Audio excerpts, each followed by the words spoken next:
बुद्धं गुणसागरन्तं नमामि धम्मं सुगतेन देशितं नमामि संघं मुनिराज सावकं नमामि मम आचार्य गुरुवरो।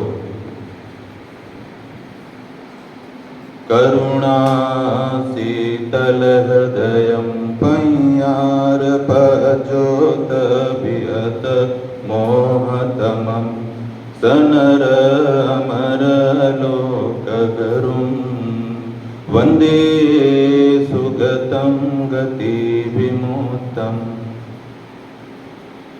उस करुणा के सागर, करुणा हृदय वाले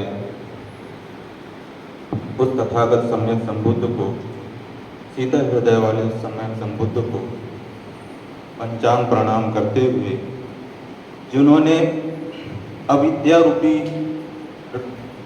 राग द्वेष तृष्णा को रुई की भांति भंग भंग कहते हुए प्रज्ञा को प्रज्वलित कर इस मानव जाति को सद्धर्म रूपी अनमोल रत्न देकर, लोकोत्तर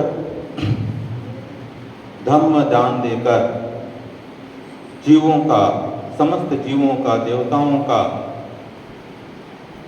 समस्त चक्रवालों के सत्वों का उद्धार किया।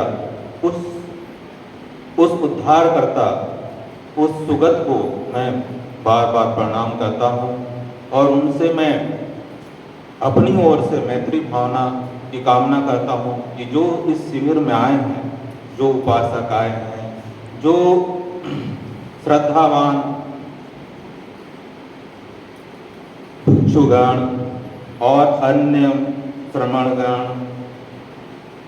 साधकगण आए हैं, उनका इस धम्म देशना से गुरुवर आचार्य श्री श्री चंद्रमुनि जी के सद्धर्म ज्ञान का सबको उचित से उचित प्रतिफल प्रदान हो, सबके साथ में शुभ ही शुभ घटित हो और इसके बाद जाने के बाद में सतत अभ्यास से उनका उद्धार हो, स्वयं का उद्धार करे और मानव जाति का भी कल्याण करे। गुरुवर ने, आचार्य ने जो धम्म देशना दी, जो कर्म स्थान बताए, वह मेरे लिए ये प्रैक्टिकल था। मैंने उसको अपने साथ आत्मसात करके बहुत अनुभव प्राप्त किया। शायद यह मेरा अद्वितीय घटना भी होगी कि शायद इससे और अच्छा मेरे अनुभव होंगे। मैंने वैसे तो विपස්සना करते रहता हूँ, मैं जॉब के साथ साथ समय निकाल कर छुट्टी लेकर मैं करते रहता हूँ, परंतु जो गुरुवर ने प्रैक्टिकली जो त्वरित फलदायक है ऐसा सद्धर्म उन्होंने दिया और उसका रिजल्ट मैंने जैसे जैसे बताया वैसे वैसे मैंने ठीक करने का प्रयास किया, उसका कुछ अनुभव हुआ। उसे वह ऐसा हुआ कि उन्होंने जो कर्म स्थान बताए, सबसे पहले उन्होंने तो सती के बारे में बताया, सती की कायानुस्पर्शना के बारे में। फिर उन्होंने सती पट्ठान वेदना के बारे में। फिर उसके बाद उन्होंने सती पट्ठान भावना के बारे में, चित्तानुपासना की भावना बताई, उदय व्यय की बात बताई।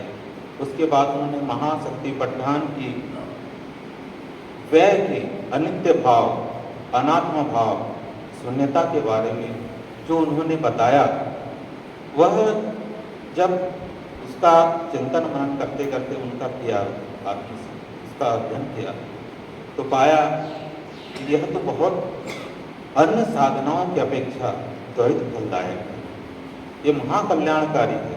इससे चित्त कितना स्थिर हो जाता है, कितना शांत हो जाता है, और इसमें जो हमारे दुख के कारण हमारा मन ही है, और मन ही हमारे दुख के सारे दुखों का और सारे सुखों का जानने वाला यह जो चित्त है, जो नाम है, वह कितना कितना चंचल है, कितना व्याकुल है, कितना अशांत है।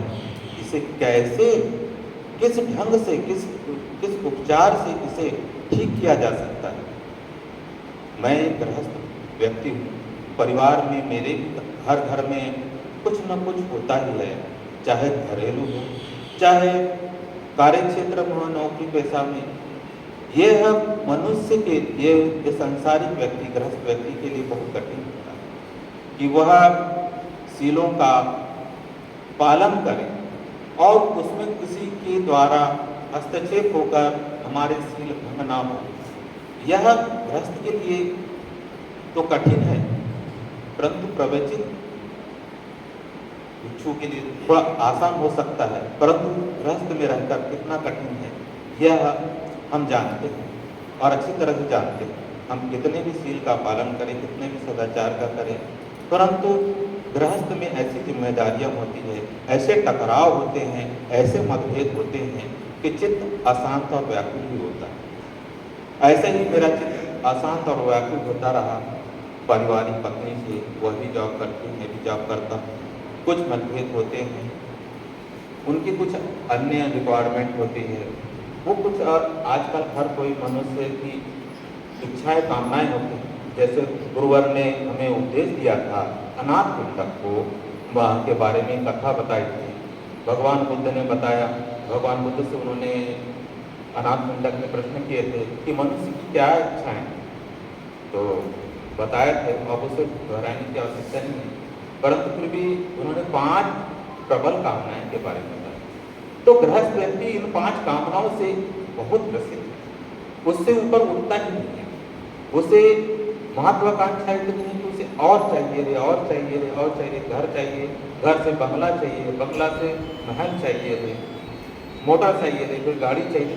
अरे कितना चाहिए रे, कितना चाहिए। पैसा है, संसाधन है, परंतु महत्वाकांक्षाएं तो बढ़ती ही जाती है। तो जो यहाँ पर आकर के इतना चित्त शांत हुआ, जैसे बीमार को, किसी रोगी व्यक्ति को विकार रहित दूषित मन जैसा बीमार व्यक्ति है, उसको यहाँ पर आकर के जैसे अमृत तुल्य आचार्य गुरुवर ने औषधि देकर उनका ठीक उपचार किया। मन का उपचार, मन की स्थिरता तो सत्संग से होती है। उसको ध्यान ठीक ढंग से, ध्यान भावना विपස්සना करने से होती है। जिस प्रकार से मैले कपड़े को धोने के लिए पानी और साबुन की आवश्यकता होती है, परंतु ये दूषित मन को कहाँ से, कैसे धोए, यह तो पकड़ने भी बड़ा मुश्किल आता है। वो तो दिखता भी नहीं है, वो तो रूप से अलग, वो तो नाम है, वो अदृश्य है। तो उसे कैसे शुद्ध किया जा सकता है, उसे कैसे परिशुद्ध किया जा सकता है? तो उसका यह है कि बिन पानी बिन साबुना निर्मल करे स्वभाव, कबीरदास जी कहते हैं। तो वो कैसे स्वभाव ठीक होगा?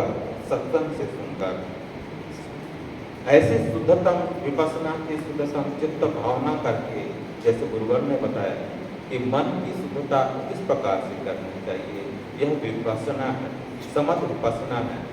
मन भटक रहा है, व्याकुल हो रहा है, चंचल है, बहुत असफल है, उसे समझ भावना से ठीक करके, विपස්සना करके उसे परिशुद्ध किया जा सकता है।